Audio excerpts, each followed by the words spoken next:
الرحمن الرحیم۔ السلام علیکم ورحمۃ اللہ وبرکاتہ۔ میرے عزیز بھائیوں، آج ہمارا موضوع ہے شوہر کی فرما بردار عورتوں کے لیے چند فضائل اور عورت کی چند اہم ذمہ داریاں جو وہ گھر پر رہ کر کرتی رہے اور اس کو بہت فائدہ حاصل ہوگا۔ پہلے نمبر پر احادیث ہیں۔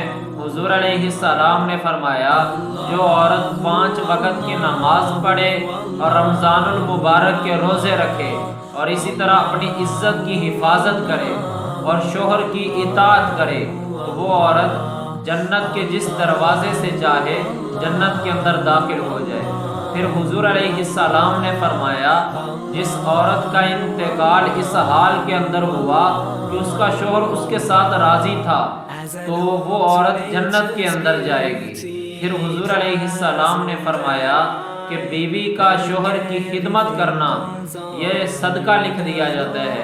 ایک بیوی اپنے شوہر کی خدمت کرتی ہے تو نامہ اعمال کے اندر اس خدمت کا اجر صدقے کے برابر لکھ دیا جاتا ہے۔ تو عورت کے لیے کتنی فضیلت کی بات ہے، وہ جتنی شوہر کی خدمت کرتی جائے گی اتنا صدقے کا ثواب اسے ملتا جائے گا۔ اسی طرح حضور علیہ السلام سے پوچھا گیا، یا رسول اللہ صلی اللہ علیہ وسلم، کون سی عورت سب سے بہتر ہے؟ حضور علیہ السلام نے فرمایا، وہ عورت سب سے بہتر ہے جس کی طرف شوہر دیکھے تو وہ اپنے شوہر کو خوش کر دے۔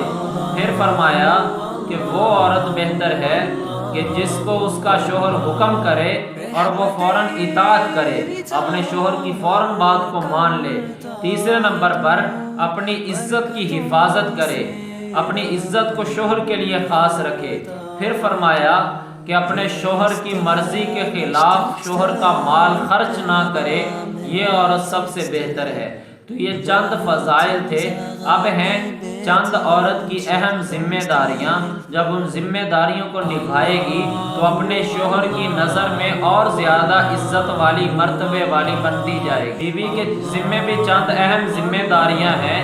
اگر وہ ان ذمہ داریوں کا لحاظ رکھے گی، کیونکہ قرآن پاک کی آیت ہے لِتَسْكُنُوا إِلَيْهَا، تاکہ تم اپنی بیوی سے سکون حاصل کرو۔ اس لیے جو عورت بھی اپنے شوہر کے لیے سکون کا باعث بنے گی، ہنسی خوشی رہے گی، تو وہ شوہر اس کا گھر دنیا میں ہی آباد رہے گا۔ اگر وہ سکون کا باعث نہیں بنے گی، شوہر کی نافرمان بن جائے گی، تو ایک ہنستا بستا گھر برباد کر کے بیٹھ جائے گی۔ اس لیے اصل گھر کو بسانا عورت کے ذمے ہوتا ہے، نہ کہ شوہر کے ذمے ہوتا ہے۔ اگر عورت صحیح رہے گی تو ایک گھر دنیا کے اندر ہی جنت بن جائے گا۔ پہلی ذمہ داری یہ ہے کہ عورت کو چاہیے کہ اپنی خوشی پر شوہر کی خوشی کو ترجیح دے۔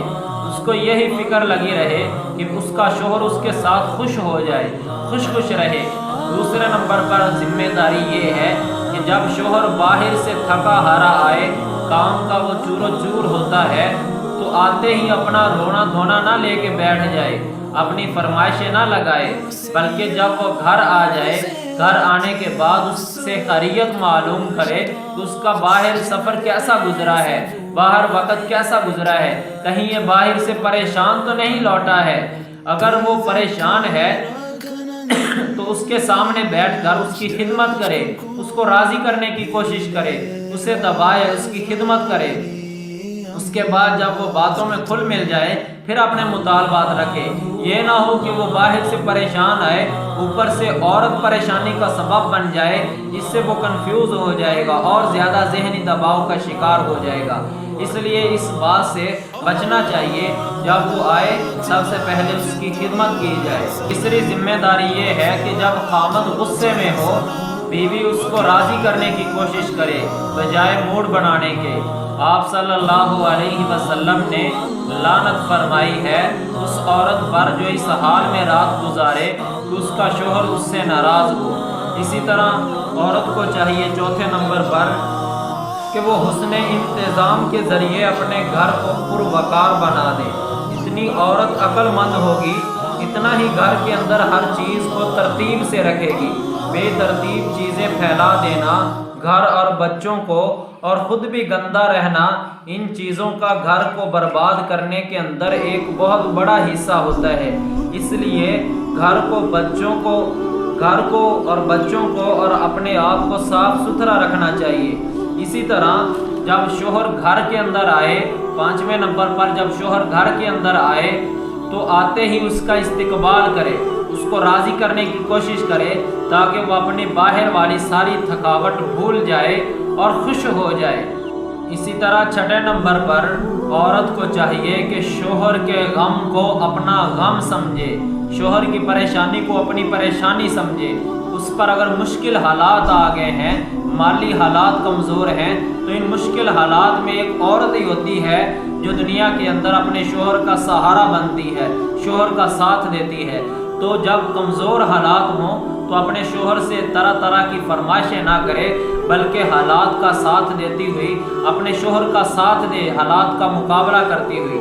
اسی طرح 7ویں نمبر پر عورت کو چاہیے کہ سب ذمہ داریوں کے بعد سب سے بڑی ذمہ داری بچوں کی اچھی تربیت ہے، کیونکہ شوہر نے سارا دن اپنے کام کاج میں لگے رہنا ہوتا ہے، اور جو بچوں کی اصل تربیت ہے وہ ماں نے کرنی ہوتی ہے، کیوں اس کے بچوں نے زیادہ وقت ماں کے پاس رہنا ہوتا ہے، اس لیے کہ ماں کی گود ہی اصل مدرسہ ہے۔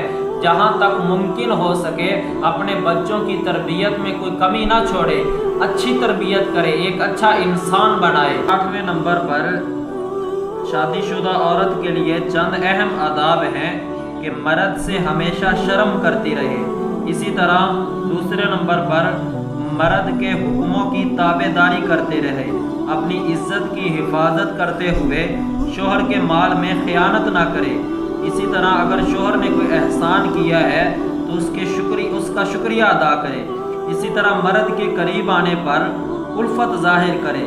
اسی طرح صاف ستھری رہے اور اپنے چہرے کی زینت کا خیال کرے۔ اسی طرح گھر کے کاموں کی طرف دھیان دے اور نماز روزے کی پابند رہے۔ اسی طرح اگر عورت کے اندر کوتاہیاں ہیں تو اپنی کوتاہیوں کو دیکھتی رہے اور اپنی اصلاح کی فکر کرے۔ اگر شوہر کا کوئی دوست گھر آ جائے اور شوہر گھر پر نہ ہو تو اس دوست کو گھر آنے کی اجازت نہ دے۔ اسی طرح آخری نمبر پر بلا ضرورت چھت پر نہ چڑھے تاکہ ہمسائے اس کی آوازیں نہ سنیں۔ تو یہ چند بہت ہی اہم آداب ہیں، اگر ان آداب کی عورت رعایت کرے گی تو انشاءاللہ اس کا ہنستا بستا گھر ہی دنیا کے اندر اور زیادہ جنت بن جائے گا۔ اگر ان کی رعایت نہیں کرے گی تو ایک ہنستا بستا گھر اجاڑ کے رکھ دے گی۔ دعا ہے کہ اللہ پاک سب چیزوں پر عمل کی توفیق عطا فرمائے، آمین ثم آمین۔